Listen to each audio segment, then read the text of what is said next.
हमारे हस्बैंड ना वो क्या है ना बहुत मने अजीब सा है। वो ना मीट मछली शराब वगैरह सब कुछ खाते हैं, लेकिन हमें ना मीट मछली खाने का मन नहीं करता है। और हम आपसे गुरु दीक्षा लेना चाहती हूँ, लेकिन हमारे पति ना हमें मना कर रहे हैं। बिस्मिल्लाहिर्रहमानिर्रहीम, अस्सलाम वालेकुम। दोस्तों, हिंदू मजहब के अंदर हिंदू पंडित लोगों को ये बताते हैं कि गोश्त नहीं खाना चाहिए। हालांकि उनके भगवान और बाकी जो देवता थे वो गोश्त भी खाया करते थे और वो इस चीज से खुश भी होते हैं कि उनको किसी बड़े जानवर की बलि चढ़ाई जाए। जबकि हिंदू पंडित हिंदुओं को इस चीज से रोकते हैं कि गोश्त नहीं खाना चाहिए क्योंकि जीव की हत्या हो जाती है। आज की वीडियो भी इसी के बारे में, जिसमें एक औरत पंडित से सवाल कर रही है कि हमारे हस्बैंड जो है वो गोश्त खाते हैं और वो मछली वगैरह खाते हैं, तो इसके बारे में बताया क्या करना चाहिए। तो देखिए पंडित का बड़े अजीब जवाब सुनिए। उसके बाद हम आपको दिखाएंगे डॉक्टर जाकिर नाइक साहब से भी इस बारे में पूछा गया और हिंदू स्क्रिप्चर से पूछा गया कि वाकई हिंदू स्क्रिप्चर में मीट खाने के बारे में कुछ लिखा है या नहीं, इसके बारे में बताया। देखिए डॉक्टर जाकिर नाइक साहब ने उसका बड़ी खूबसूरती से आंसर दिया। आइए देखते हैं आज की वीडियो।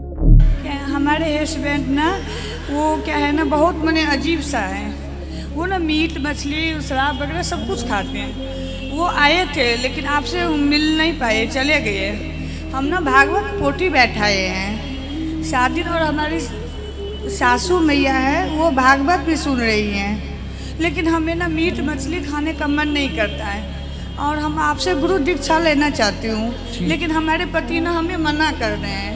क्यों? वो बोलते हैं कि नहीं अभी मत लो। वो ना अब हमारी एक बात भी नहीं सुनती हैं। मैं बहुत दुखी हूँ। वो मीट मछली अंडा मुर्गा जो भी मने होते हैं ना खराब चीज़, वो सारे करते हैं। एक हमारे छोटे बालक हैं, इतना सा छोटे बालक है, खड़ा हो जाओ बाबू, ये और सुनता नहीं है। यहाँ पे आए थे, मैं बोला कि दोनों आदमी मिल के गुरु दीक्षा ले लो गुरु जी से, तो बोला कि नहीं तुझे जो मन करना है वो करो। वो चले गए। मैं बुलाती हूँ कि मंगलवार को आ जाना गुरु जी से मिल लेना, वो सुनते नहीं हमारी बात। क्या बताऊँ गुरु जी आपको, मैं बिहार से आई हूँ। कोई बात नहीं, भगवान का चिंतन आप करते रहिए। आपकी कथा मैं रोज सुनती हूँ टीवी पे, मुझे बहुत अच्छा लगता है, लेकिन मैं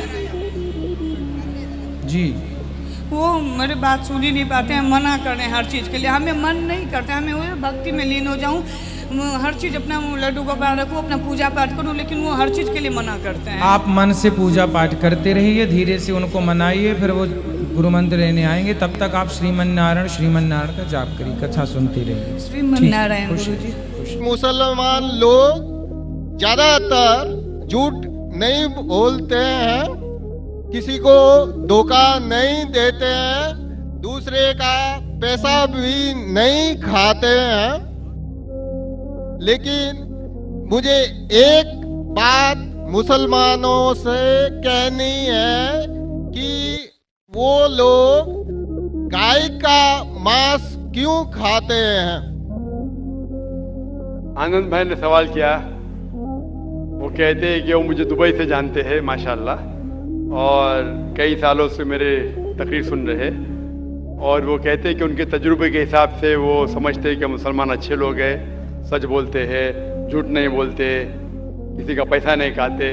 लेकिन एक उनको मुसलमानों के बारे में एक चीज़ जो खटकती है कि मुसलमान गाय का गोश्त क्यों खाते, वो उनका सवाल है। मैं पहले बोलना चाहता हूँ भाई साहब आनंद जी कि एक मुसलमान अच्छा मुसलमान रह सकता है 100% शाकाहारी होने के बाद भी। A Muslim can be a good Muslim even by being a pure vegetarian. शुद्ध शाकाहारी होने के बाद भी एक मुसलमान 100% अच्छा मुसलमान रह सकता है। लेकिन क्योंकि अल्लाह सुब्हानहू व तआला हमारा रब, हमारा खालिक, कुरान मजीद में अल्लाह ताला फरमाते हैं, सूरह माइदा में सूरह नंबर 5 आयत नंबर 1 में अल्लाह ताला फरमाते कि आप उन 4 पायों जानवरों का गोश्त खा सकते हैं जिनकी हमने इजाजत दी है। अल्लाह ताला फरमाते सूरह नहल में सूरह नंबर 16 आयत नंबर 5 में कि आप कैटल का गोश्त खा सकते हैं। कुरान में जिक्र आता है सूरह मोमिनून में सूरह नंबर 23 आयत नंबर 21 में कि आप कैटल में से आपको मिलता है दूध, उनमें से मिलती है आपको गर्मी, और आप इनका गोश्त खा सकते हैं। तो जब अल्लाह सुब्हानहू व तआला हमारा खालिक, हमारा मालिक कहता है कि आप गोश्त खा सकते, तो क्यों हमें नहीं खाना चाहिए। मैं आपको कोशिश करूंगा बताने के लिए कि आज की साइंस ये कहती है कि हमारे जिस्म में हमको प्रोटीन की जरूरत है, कम से कम 23 अमीनो एसिड की जरूरत है। यही 23 में से 8 अमीनो एसिड हमारे जिस्म में नहीं बनते। उसके लिए फर्ज है कि ये हमारे खाने में हमें ये अमीनो एसिड मिलना चाहिए। कोई भी शाकाहारी, कोई भी भाजी पाला नहीं है जिसमें आटों के आटो अमीनो एसिड मौजूद है। फ्लैश में, गोश्त में आटो अमीनो एसिड मौजूद है। इसे साइंस कहती है कंप्लीट प्रोटीन, कंप्लीट फूड। आज साइंस ये कहती है कि फ्लैश फूड में, गोश्त में प्रोटीन है, नियासिन है, विटामिन B1 है, इससे सेहत अच्छी बनती है। और आज आप देखेंगे जो जानवर जो शाकाहारी होते हैं, जो सिर्फ भाजी पाला खाते हैं, भेड़, बकरी, गाय, आप देखेंगे इन जानवरों के दांत इनके चपटे हैं, उनके पास हर्बिवोरस सेट ऑफ टीथ है। ये सिर्फ भाजी पाला खाते, गोश्त खा ही नहीं सकते। जब आप देखेंगे मांसाहारी जानवर के दांत, शेर बब्बर, चीता, उनके नोकीली दांत होते हैं। ये सिर्फ गोश्त खाते हैं, भाजी पाला खा ही नहीं सकते।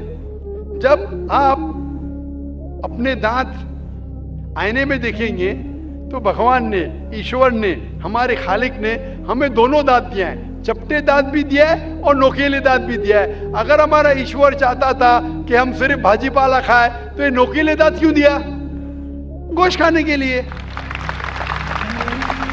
आज की साइंस कहती है कि हम जो डाइजेस्टिव सिस्टम है हर्बिवोरस एनिमल का, गाय, भेड़, बकरी के, वो सिर्फ भाजी पाला डाइजेस्ट कर सकते, गोश्त को डाइजेस्ट कर ही नहीं सकते। जो डाइजेस्टिव सिस्टम कार्निवोरस एनिमल का है, चीता, शेर बब्बर, ये सिर्फ गोश्त डाइजेस्ट कर सकते, भाजी पाला नहीं।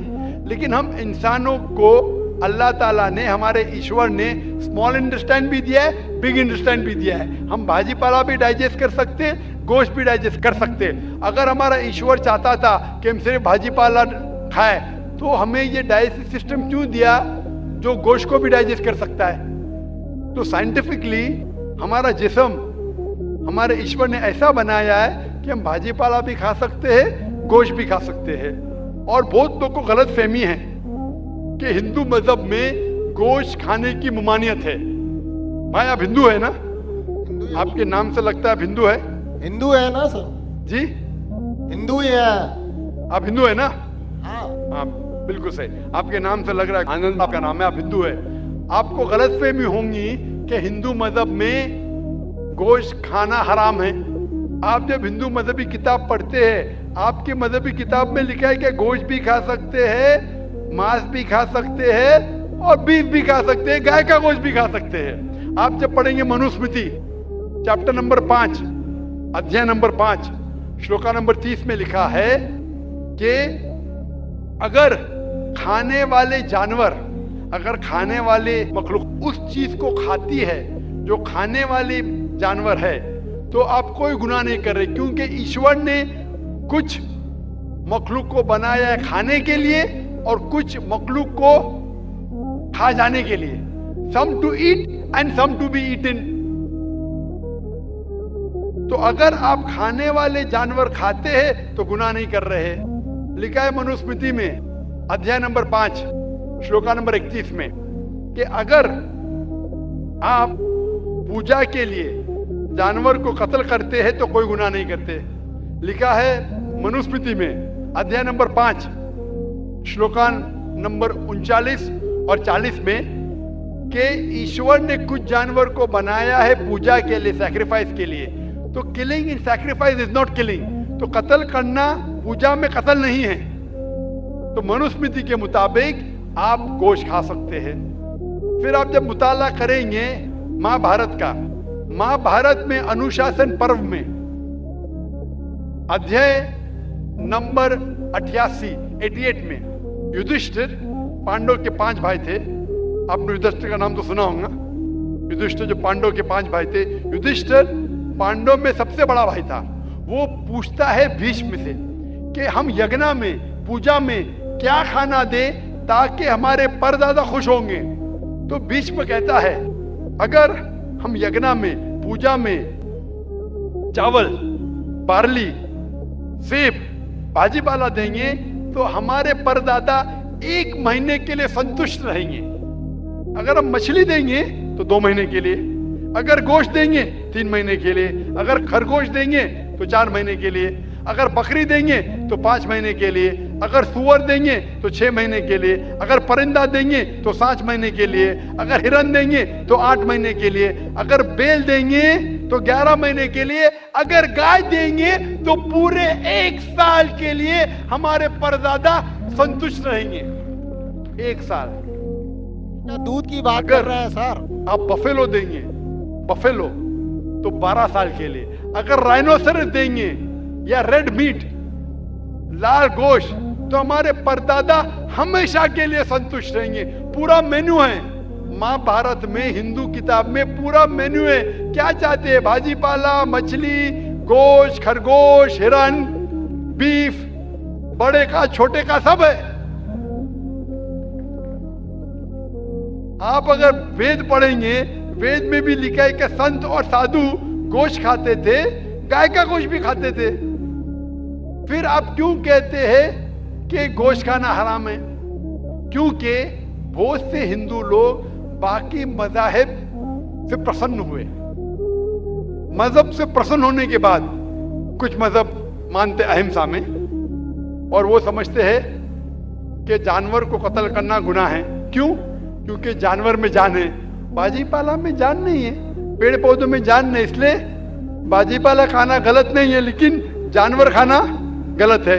आज साइंस तरक्की कर चुका है और हम जानते हैं कि पेड़ पौधों में भी जान है, तो उनकी लॉजिक जरा बदल गई। हाँ जाकिर भाई, हम जानते हैं पेड़ पौधों में जान है, लेकिन पेड़ पौधे उनको दर्द का एहसास नहीं है, उन्हें दर्द नहीं होता। पेड़ पौधों को दर्द नहीं होता है और जानवर को दर्द होता है, इसीलिए जानवर खाना बड़ा गुनाह है, पेड़ पौधे खाना कम गुनाह है। आज साइंस फिर से तरक्की कर चुका है। तरक्की करने के बाद साइंस ये कहती है कि पेड़ पौधों को भी दर्द होता है, लेकिन उनकी दर्द की आवाज आपको सुनाई नहीं देती। हम इंसान सिर्फ 20 साइकिल्स और 20,000 साइकिल्स के दरमियान फ्रीक्वेंसी में सुन सकते, इसके नीचे इसके ऊपर नहीं सुन सकते। वो चीखते हैं लेकिन हमें उनकी आवाज सुनाई नहीं देती। तो एक शख्स ने मुझसे सबसे ज्यादा बहस किया और कहा कि जाकिर भाई, मैं मानता हूं कि पेड़ पौधों में जान है, पेड़ पौधे को दर्द होता है, लेकिन पेड़ पौधों में सिर्फ 2 या 3 सेंसेस है, जानवरों में 5 सेंसेस है, इसलिए जानवर का कत्ल करना बड़ा गुनाह है। तो मैंने उससे पूछा कि अगर आपका भाई पैदा होता है 2 सेंसेस कम के साथ, वो सुन नहीं सकता है और बात भी नहीं कर सकता है, गूंगा है और बहरा है, जब वो बड़ा होता है और अगर कोई इंसान उसका कत्ल करता है, तो क्या आप जाके कहेंगे जज से, मिलॉर्ड कातिल को कम सजा दो क्योंकि मेरा भाई गूंगा था, बहरा था, वो सुन नहीं सकता था, बात नहीं कर सकता था? आप तो कहेंगे कातिल को डबल पनिशमेंट दो, मेरा भाई तो मासूम था, ना सुन सकता था ना बात कर सकता था। इस्लाम में 2 सेंसेस जैसे 2 सेंसेस वो नहीं। इस्लाम में अल्लाह ताला फरमाते हैं सूरह बकरा में सूरह नंबर 2 आयत नंबर 168 में 168 में, eat of the good things which Allah has provided you. जो अच्छी चीज आपको आपके अल्लाह ने दी है उसको आप खा सकते हैं। तो आप अगर मुताला करेंगे मजहबी किताबों का और साइंस का, गोश्त खाना कोई गलत नहीं है और मुझे खुसूसन कोई गिला शिकवा नहीं अगर गैर मुस्लिम, अगर हिंदू गोश्त नहीं खाते, मुझे कोई गिला शिकवा नहीं, क्योंकि अगर सब हिंदुस्तानी गोश्त खाने लगेंगे तो हिंदुस्तान में गोश्त का भाव बढ़ जाएगा। आज महंगाई का जमाना है, पेट्रोल का भाव बढ़ रहा है, सब हिंदुस्तानी गोश्त खाने लगेंगे तो गोश्त का भाव भी बढ़ जाएगा। तो मुझे कोई गिला शिकवा नहीं आप अगर गोश्त नहीं खाते, लेकिन अगर आप ये कहेंगे कि गोश्त खाना गलत है तो आपको आपके मजहबी किताबों के बारे में नहीं पता है और साइंस का भी नहीं पता है। अगर आप कहेंगे किसी की जान नहीं लेना चाहिए तो आप 2 मिनट भी जी नहीं सकते। हम जो सांस ले रहे हैं ये जर्म्स है, जर्म्स में भी जान है, आप सांस लेने से उनका कत्ल कर रहे हैं तो आप जी नहीं सकेंगे। इस्लाम में ये है कि जो चीज की इजाजत है वो आप खा सकते, जो हराम है उसको नहीं खाना चाहिए। Hope that answers the question. I hope दोस्तों ये वीडियो आपको पसंद आई होगी। अगर वीडियो पसंद आई तो कमेंट सेक्शन में जरूर लिखिए। ऐसी वीडियोस को देखने के लिए हमारे चैनल को लाइक शेयर सब्सक्राइब करें। इजाजत दीजिए, अल्लाह हाफिज़।